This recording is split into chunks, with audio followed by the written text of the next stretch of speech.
साथियों, दिल्ली का रामलीला मैदान, पुरानी पेंशन ने बड़ा ही टेंशन। दिल्ली के रामलीला मैदान से ओपीएस का आगाज, अब की बार आर पार। इस प्रकार की लेटेस्ट और पूरी खबर के लिए इस वीडियो में आप अंत तक बने रहें। पुरानी पेंशन पर थमेगी रेल, टैंक हथियार बनाने वाली मशीनें बंद, कर्मचारी छोड़ेंगे कलम, 21 नवंबर तक चलेगा बता। आप भी ओपीएस के बारे में क्या विचार रखते हैं, वीडियो के कमेंट बॉक्स में जरूर रखें। केंद्र एवं राज्य के कर्मचारी संगठन पुरानी पेंशन पर निर्णायक लड़ाई की तरफ बढ़ रही हैं। अगर केंद्र सरकार ने पुरानी पेंशन बहाल नहीं की तो ट्रेनें थम जाएगी, टैंक हथियार बनाने वाली मशीनें बंद हो जाएगी और सरकारी कर्मचारी कलम छोड़ आंदोलन करेंगे। केंद्र और राज्य के कर्मचारी अब कुछ ऐसे ही कठोर कदम चलने की रणनीति बना रहे हैं। हालांकि ऐसे कठोर कदमों की सटीक जानकारी 21 नवंबर के बाद ही पता चलेगी। पीएस के लिए ओल्ड पेंशन के लिए गठित national joint council of action NCJ के संचालन समिति के वरिष्ठ सदस्य और एआईएडीएफ के महासचिव श्री कुमार ने बताया कि सरकार इस मामले में अड़ियल रवैया अख्तियार कर रही है। पुरानी पेंशन के लिए कर्मचारी संगठन राष्ट्रव्यापी अनिश्चितकालीन हड़ताल कर सकते हैं।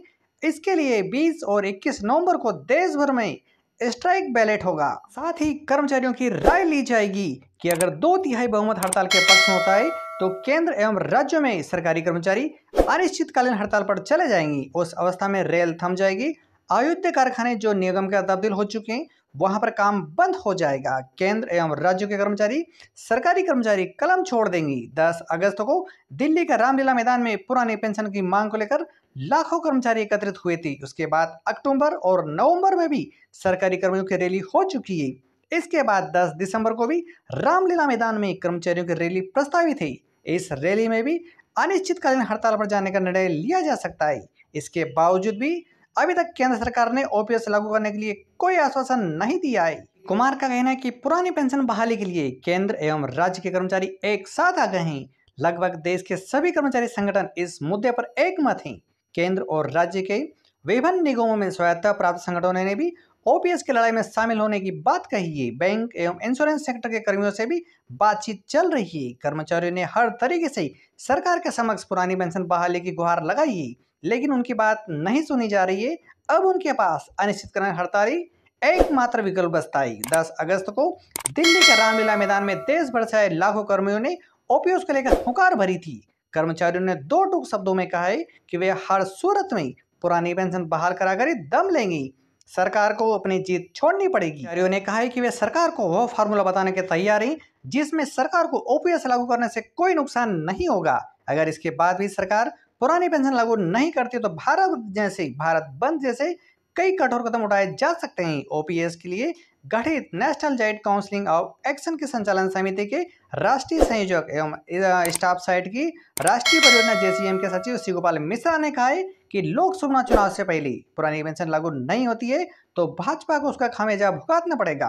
कर्मियों, पेंशनरों और उसके रिश्तेदारों को मिलाकर यह संख्या 10 करोड़ के पार चली जाती है तो चुनाव में बड़ा उलटफेर करने के लिए यह संख्या निर्णायक है। केंद्र के सभी मंत्रालय, विभाग, रक्षा कर्मी, सिविल, रेलवे, बैंक, डाक, प्राइमरी सेकेंडरी कॉलेज एवं यूनिवर्सिटी के सभी विभाग पीएस का एक साथ आंदोलन कर रहे हैं। और बतौर मिश्रा वित्त मंत्रालय ने भी कमेटी बनाई है, उसमें ओपीएस का जिक्र नहीं है, उसमें तो एनपीएस में सुधार की बात कही गई है।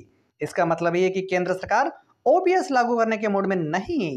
केंद्र सरकार द्वारा एनपीएस में चाहे जो भी सुधार किया जाए, कर्मियों को वो मंजूर नहीं होगा। साथियों, इस बात को लेकर, ओपीएस को लेकर आपके मन में क्या विचार चल रहे हैं, आप वीडियो के कमेंट बॉक्स में जरूर रखें। कर्मियों का केवल एक ही मकसद है कि बिना गारंटी वाली एनपीएस योजना को खत्म किया जाए और परिभाषित एवं गारंटी वाली पुरानी पेंशन योजना को बहाल किया जाए। सी गोपाल मिश्रा ने बताया कि एनपीएस में कर्मियों को जो पेंशन मिल रही है उतनी तो बुढ़ापा पेंशन ही है। कर्मियों ने कहा कि देश में सरकारी कर्मियों, पेंशनरों और उनके परिवारों और रिश्तेदारों को मिलाकर वह संख्या 10 करोड़ के पार पहुंच जाती है। अगर ओपीएस लागू नहीं होती है तो लोकसभा चुनाव में भाजपा को राजनीतिक नुकसान झेलना पड़ेगा। कांग्रेस पार्टी ने ओपीएस को अपने चुनावी एजेंडे में शामिल किया है। कर्नाटक और हिमाचल प्रदेश की जीत में ओपीएस की बड़ी भूमिका रही है। एनपीएस स्कीम में शामिल कर्मी 18 साल बाद रिटायर हो रहे हैं। उन्हें क्या मिला? एक कर्मी को एनपीएस में 2417 रुपये मासिक पेंशन मिली है, दूसरे को 2506 रुपये और तीसरे कर्मी को 4900 रुपये प्रतिमाह पेंशन मिल रही है। अगर यही कर्मचारी पुरानी पेंशन व्यवस्था के दायरे में होते तो उन्हें 15,000 रुपये से लगाकर 28,000 रुपये मिलते ही। एनपीएस में कर्मियों द्वारा हर माह अपने वेतन का 10% शेयर डालने के बाद भी उन्हें रिटायरमेंट पर मामूली सी पेंशन मिलती है। इस शेयर को 14 या 24% तक बढ़ाने का कोई फायदा नहीं होगा। रेलवे में 12 लाख से अधिक कर्मचारी, जबकि रक्षा क्षेत्र में सिविल कर्मियों की संख्या करीब 4 लाख ही। इसके अतिरिक्त विभिन्न केंद्रीय मंत्रालयों और राज्यों के सरकारी संगठन भी ओपीएस को लेकर आंदोलन कर रहे हैं। दोस्तों, वीडियो के इस टॉपिक पर अपने विचार व्यक्त करना ना भूलें। जाते जाते इस वीडियो को लाइक और चैनल को सब्सक्राइब कीजिए। साथ ही पास वाले बेल पर प्रेस कीजिए, जिससे जब भी वीडियो अपलोड किया जाएगा सबसे पहले आपको प्राप्त होगा। इस चैनल के अदर वीडियो देखना चाहते हैं तो वो भी आपके सामने चल रहे हैं। अधिक से अधिक देखिए और शेयर कीजिए। Thank you.